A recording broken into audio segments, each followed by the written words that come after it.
Hello everyone, how are you all? See, we have come up with one more important and interesting chapter of class 10 biology, that is heredity and evolution. And don't know why many of the children feel difficult with the chapter, but you have to study the chapter in a different approach, in a different way, right? Say if your approach is good, then you feel the chapter is much more easier than any of the chapters that is there in your syllabus. Clear? Fine.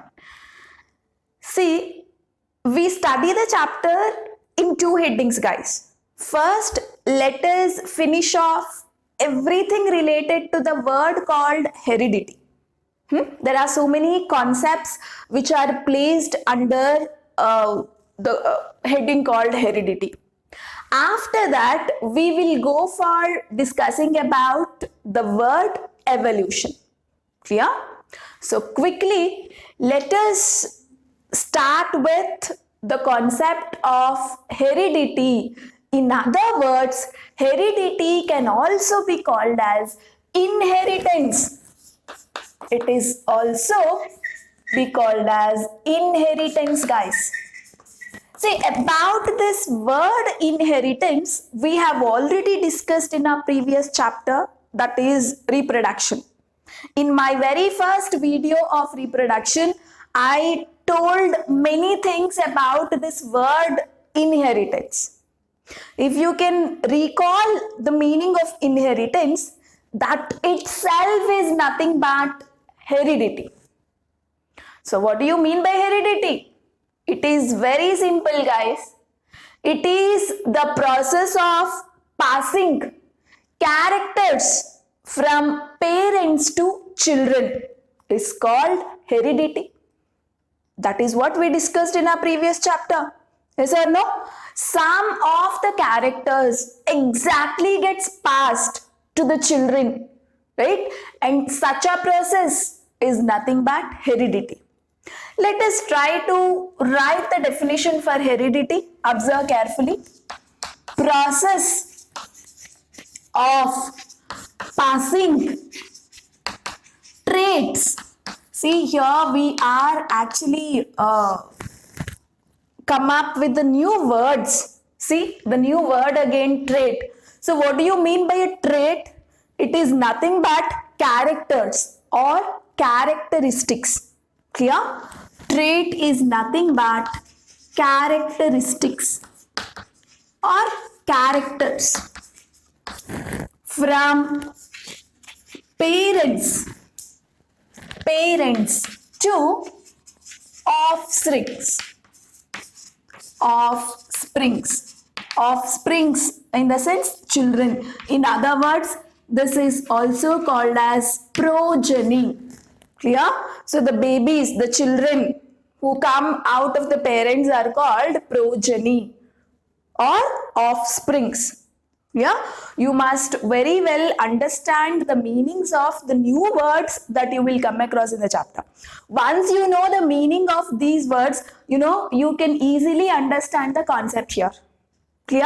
See, many times you must have heard people telling you that your eyes look like your father or your hair is exactly similar to your mother, isn't it? Say, this is what we mean by characters are passing from parents to children. See, whatever the character your father was having is exactly seen in you, right? So this is what we mean by heredity, guys. You can also observe the picture there. Father, mother and a baby. See, observe the hair color of parents and child. Father is actually having a brown color hair. Mother is having a black color hair. But you see the color of a baby, he has got a brown hair. Isn't it? See, that means, see, the brown hair has been transmitted. The gene responsible for the brown hair has passed to the baby. That's the reason the baby's hair is actually looking brown. So why he did not get black hair, right? And why he did not even get the mixture of hair, like brown and black mixture he did not get, right? Say, there are so many things to study about heredity, right? Say, how is these characters are passing from one generation to another generation? Why is he not getting a black hair, right? And why is he not getting a mixture of brown and black? There are so many questions where we need to get answer, isn't it? So that is what we are going to study. Clear? And sometimes, you get characters from your grandparents also, right? Say, for example, your grandmother is having a curly hair. Your mother, both your parents had straight hair, but you got a curly hair. Say, both your parents are not having a curly hair. They had straight hair, but you got a curly hair. Maybe you got this curly hair character from your grandparents. Why you got it from your grandparents? Why it is not seen in your parents? Right? Say, directly you got the character from grandparents. That character is not there in your parents, right? Say, how these characters are flowing or passing from one generation to another generation is what we are going to study, guys. Let us study something about the traits, guys. Okay, so what do you mean by a trait? Trait is nothing but a character. Okay, say hair color is one character, eye color is one character, right? So all these are characters. Actually, there are two types of characters, right? Say we have two types of traits. Clear? They are inherited traits, and another one is acquired traits. So inherited traits in the sense the characters that have been passed from parents to children. Clear? These are called inherited traits. So very simple, traits that passed from parents to children, or in other words, I can call it as progeny or offsprings. Yes or no? So such a traits are called inherited traits. For example, hair color, right? Eye color, then hair type, and shape of earlobes.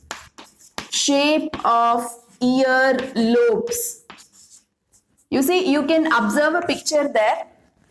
Actually, there are two types of earlobes, guys. One is attached, other one is detached. Clear? Say attached in the sense you can see there will not be any gap here. See my earlobe, it is a detached one, right? There is a gap here, right? Actually, many of the people will have this kind of earlobes, isn't it? Detached one. You can check yours also. You can check your family members' earlobe also. Most of the population, majority of the population will have this kind of earlobe only, detached one. But few people have attached earlobes. Okay, this thing is directly attached to the skin, like you can see it in the picture. Yeah, and that is actually a genetic character. See that detached earlobe or attached earlobe, this particular character can pass, it can get passed from our parents, guys. Okay, if any of our parent has attached earlobe, or if any of our grandparents had attached earlobes, you will find chances of having attached earlobe in the child. Clear? So the nature of earlobe is actually an inherited character or inherited traits. Okay, and these inherited traits includes genes. Okay, actually there is something called genes inside us. Inside every cell, there is certain gene. We will talk more about this genes little later. Okay, so there is something called genes. You know, that genes is responsible for these inherited characters. Yeah. And coming to the acquired characters or acquired traits, it's very simple, guys. See, these are the traits that is acquired,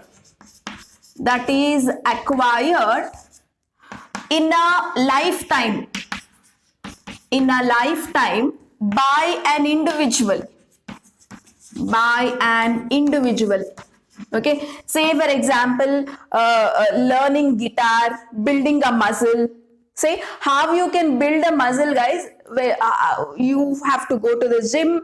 There, if you do lots of workout, you know, you get that muscle.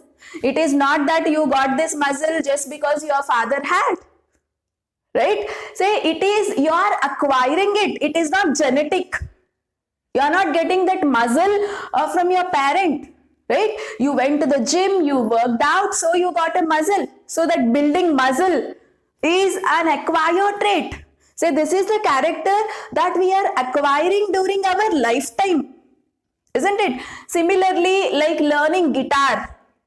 Say if you learn a guitar, you know, if you pay a lot of interest in guitar, you will become guitarist in the future. Say that is the character you acquired during your lifetime. It is not because your father or mother is a guitarist. You have become guitarist because you learned that guitar, you paid a lot of dedication in learning a guitar, so you became a guitarist, isn't it? Similarly, acquiring knowledge. Say, for example, you studied lots of books. You know, you have gained lots of knowledge on a particular topic. It is not because your parents are knowledgeable, so you are also knowledgeable. No, this knowledge, how you would have got? You would have got it in your lifetime by yourself. You struggled, you studied, you know, so you got that much of knowledge. So here I can give examples as gaining knowledge, okay, and building muscles in a body, a big body, right? And learning guitar or learning music, whatever. It is all because of one person's interest, okay? And because of the interest, he might have worked hard, he might have struggled, right? So he acquired that character in him. So such a characters which you are not getting from your parents and you are gaining them in your lifetime, okay, by hard work and interest, is called acquired traits, okay. And these traits do not include genes.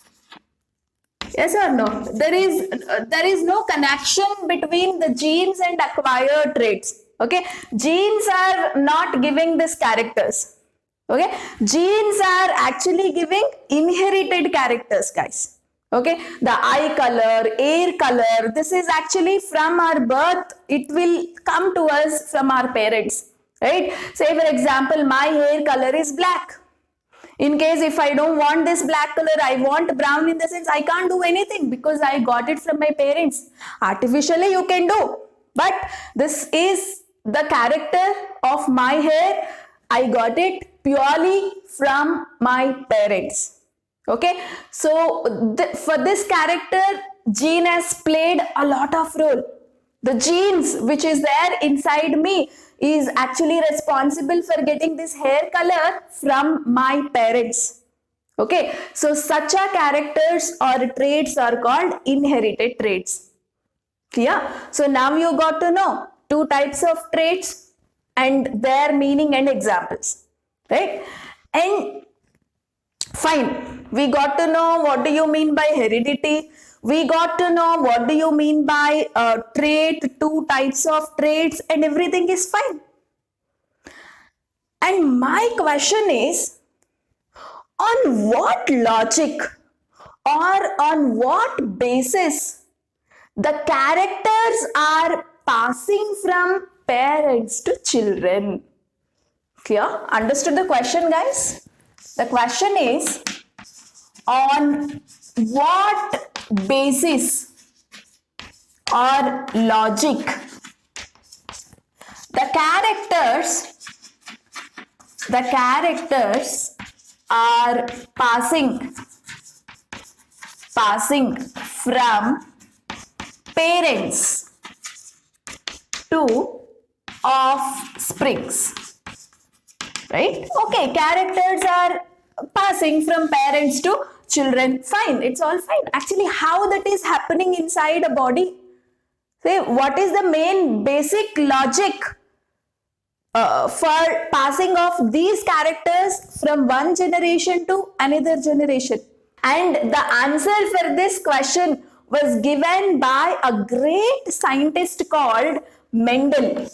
Okay, Gregor Mendel. See, there is a very much interesting story to learn about a Gregor Mendel. You know, Gregor Mendel is actually called as father of genetics or father of inheritance. Okay, he is called as father of genetics. What do you mean by genetics, guys? It is the study of heredity. Study of heredity, like how the characters are actually passing from parents to children, right? What situations the characters are passing, right? So this study of heredity or inheritance is called genetics.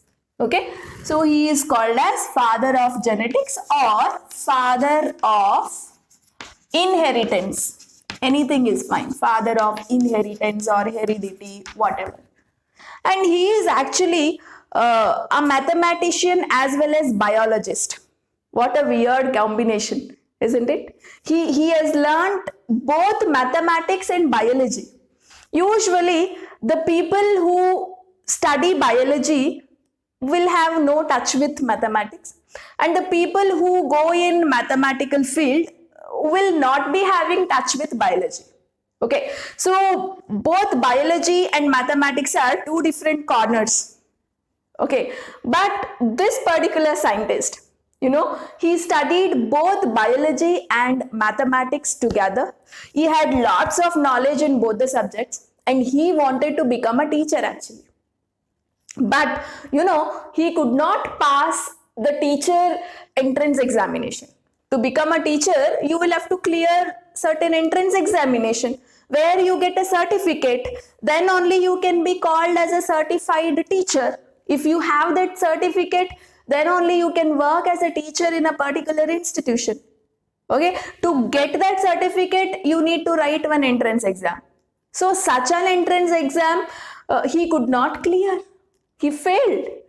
Okay, but later, you know, he had set up a laboratory for himself and where he did lots of experiments for heredity thing. Okay, under heredity concept. You know, based on the experiment, finally he could give a law of inheritance. You know, he discovered law of inheritance. Okay, so this particular law tells entire things about heredity. Entire things about heredity. Like I have put one question, no, on what logic the characters are passing from parents to children. You know, the logic was actually told by this person. Okay, and that particular logic was put up as one particular theory, guys. And that theory or principles, we will call it as law of inheritance. Okay, or it is also called as principles of heredity. Okay, this is one particular theory, guys. This theory was invented by this person Mendel. Okay, where you will have entire basic things about heredity. Clear? And how did he discover this law of inheritance?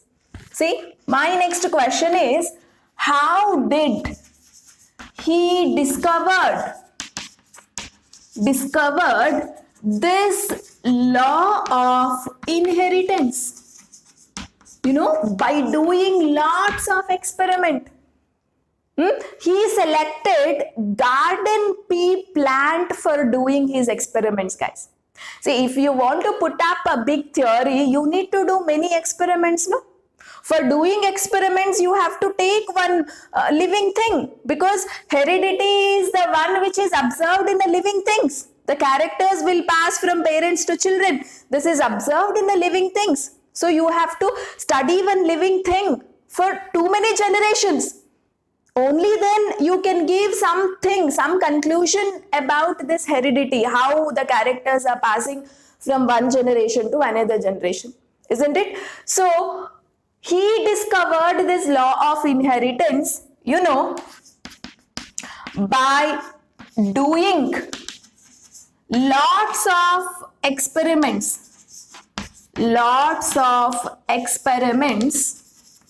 on a particular plant, guys. Very simple plant, that is garden pea plant. Okay, garden pea plant.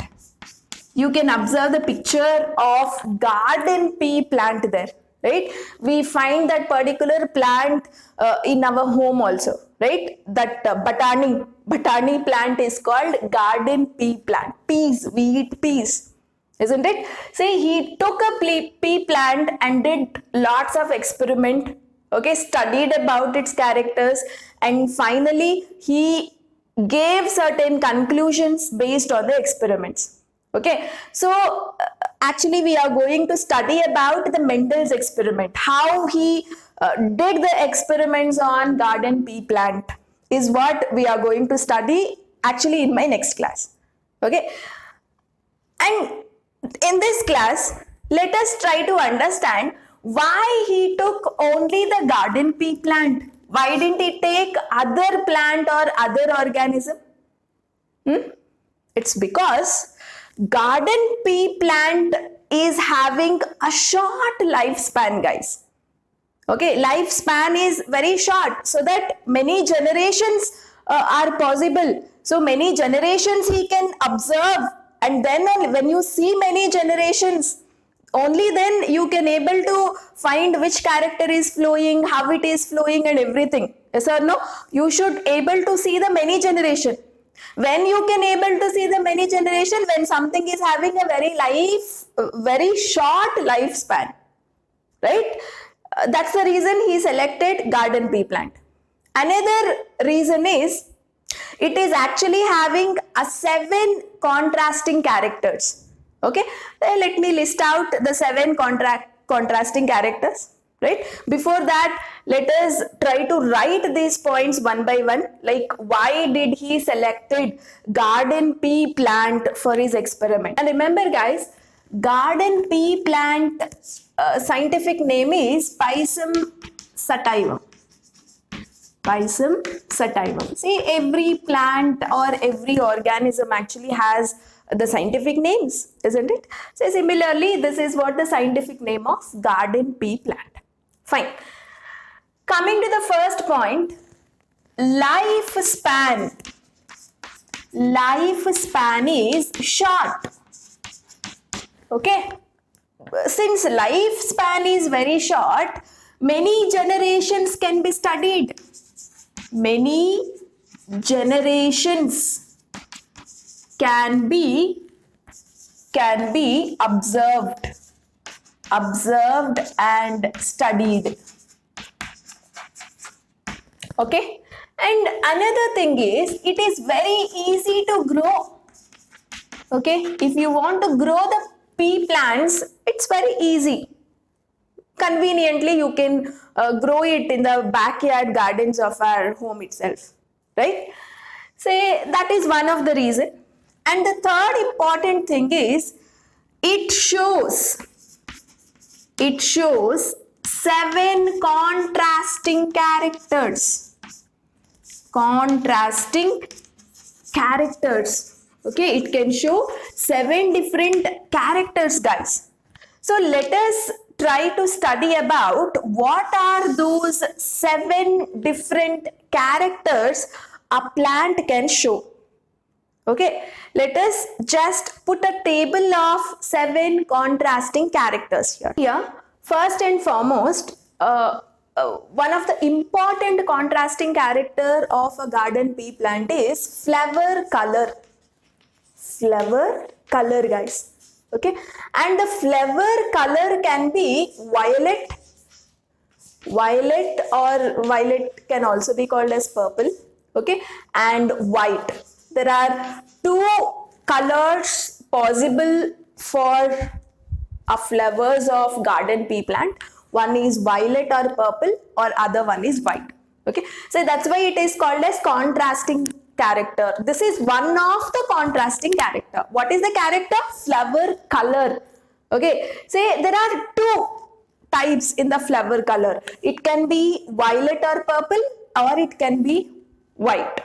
Okay, say in some of the pea plants you will observe violet flowers, in some of the pea plants you will observe white flowers. Actually, when is violet is appearing and when is white is appearing, we will study in the Mendel's experiment. Okay, so just I am listing out the 7 contrasting characters now. Clear? And the second one is flower position. Flower position. Okay, it can be axial, or it can be terminal. The next character is seed color. Seed color. Okay, say it can be yellow or green. Seed color can be yellow or green. Say that batanis, whatever you find, batanis are nothing but seeds there. That is the seed of that plant. Okay, and you can have a green batani or you can have that yellow color seed. I'm talking about seed. Okay, fine. Next, seed shape. Seed shape, guys. Okay, it can be round or wrinkled. Round or wrinkled. Say seed, it can be round like this, or it can be wrinkled, like its shape is not exactly circular. It is wrinkled, right? Crumbled. Clear? This is one of the contrasting character, right? And the second one is pod color. Pod in the sense what? The things where, these, if this is a leaf, these are the things where you would observe that batani is inside. This is what we call it as pod. Clear?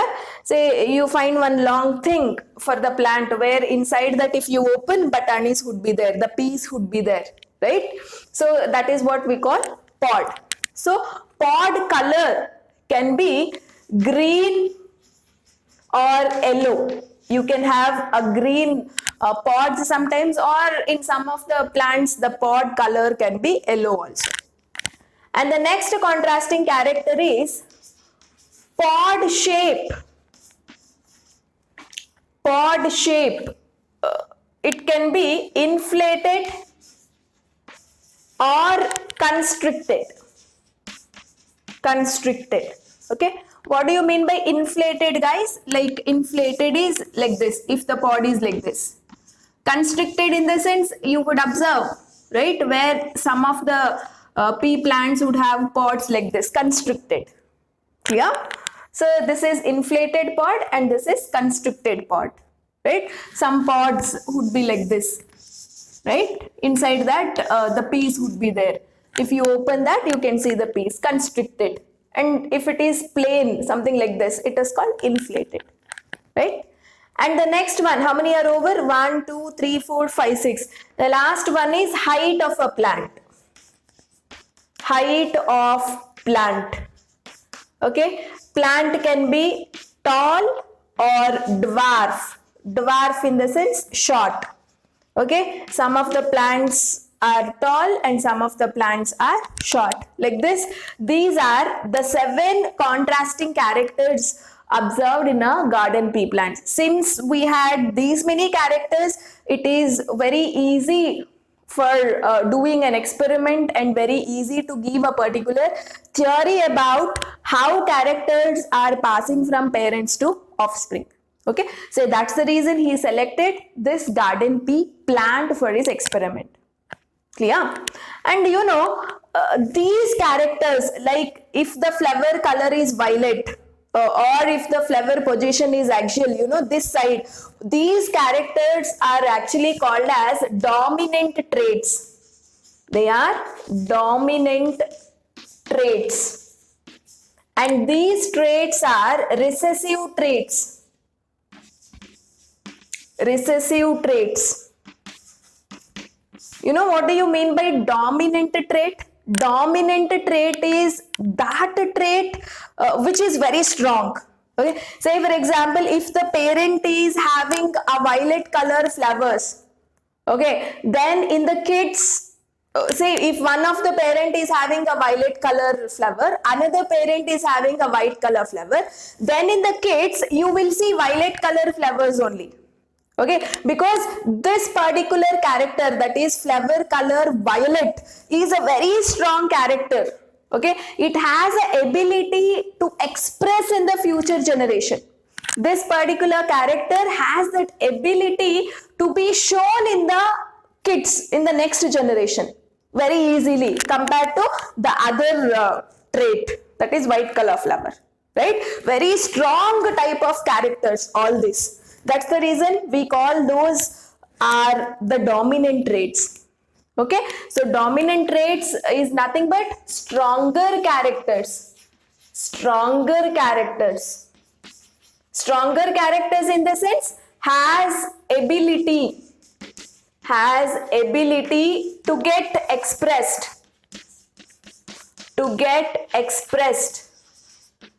In offsprings.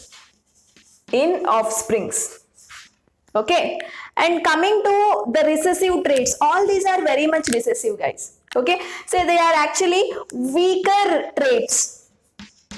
Weak traits. Okay, they don't have ability to express in the offspring in presence of dominant character. Okay, say for example, you have one tall plant, you have another dwarf plant. Okay, say you did crossing between tall plant and a dwarf plant. The new plant will originate, isn't it? Most of the new plants are actually tall. Most of the new plants that you will observe, most of the baby plants that you will observe by crossing between the tall parent and the dwarf parent. Most of the baby plants are actually tall. Why? Because, this particular character is very dominant. It actually pushes the gene of shortness, and it will try to get expressed in the future generation. Clear? So such a characters, such a traits are called dominant traits. All these are dominant, guys. Okay, in a flower color, violet is dominant, white is recessive. Say in case of height of a plant, tall is always dominant, and what is that? Short is always recessive. Say for example, you have a father as a tall parent. Okay, mother is very short, but most of the children that you get out of a tall father and a short mother is tall only. This is a practical thing that we have observed in our daily situations, isn't it? So imagine a family is having a tall father and a short mother. Most of their children, they grow as a tall kids. It's because tall is a dominant gene, guys. Okay, tall is always dominative. If any one of the parent is tall, most of the times the kids will become tall. They will grow as a taller kids, taller human beings, isn't it? So like that, in genes, in characters, some are very strong. They get expressed more in the future generations. Okay, so such a traits are dominant traits, and the other part of the traits which are very weak, they do not get expressed too much in the future generations. So such characters are called recessive traits. The 7 contrasting characters of garden pea plant. First contrasting character, seed shape. It can be round or it can be wrinkled. You can see round in the sense exactly the spherical one. Wrinkled is it is in the form of crumbled thing. Yes or no? So this is how, this is a dominant trait in case of seed shape, and this is a recessive one. That means this is the most common type of seed shape in most of the garden pea plants. Next is seed color. Yellow is, it can be yellow or it can be green. Yellow is always dominant. Okay. And pod shape. Pod is, this is the one. Inside this you will have peas. Yes or no? So it can be very smooth. You see the surface of the pod outline, it is very smooth. So such a condition is called inflated pod. And next is constricted. Constricted in the sense you can observe these gaps. Okay. So this is a recessive trait and this is a dominant trait. Pod color, it can be green or it can be yellow, but green is the dominant one, yellow pod color is the recessive one. Flower color can be purple or white. Okay, and purple one is most common one, that is, this is the dominant character, white is the recessive character. Flower location, guys, it can be axial. Okay, axial in the sense like you see in between. Okay, in between the plant, whereas terminal is at the tip. If the flower is present at the tip of a plant, it is terminal. So axial condition is always a dominant trait and terminal condition is a recessive trait. Then plant size, it can be tall or it can be dwarf, that is short. Taller plants are always dominant, shortness or dwarfness is always recessive. So these are the 7 contrasting characters of garden pea plant. So you must try to remember among the 7 characters which one is a dominant trait and which one is a recessive trait. This is important to remember. So in my next class, let us study about the Mendel's experiments. So how actually Mendel conducted experiments with the help of these 7 contrasting characters, and also to understand Mendel's experiment you need to have certain basics. So let us talk about the basics, various terms we use it during Mendel's experiment. You must know the meaning of those terms first, and later we will study the Mendel's experiment. Okay, so with this I end this session. Carefully revise the topic and prepare for the next class. See you in the next class. If you like our video, please like, share and subscribe our channel for more updates. Thank you.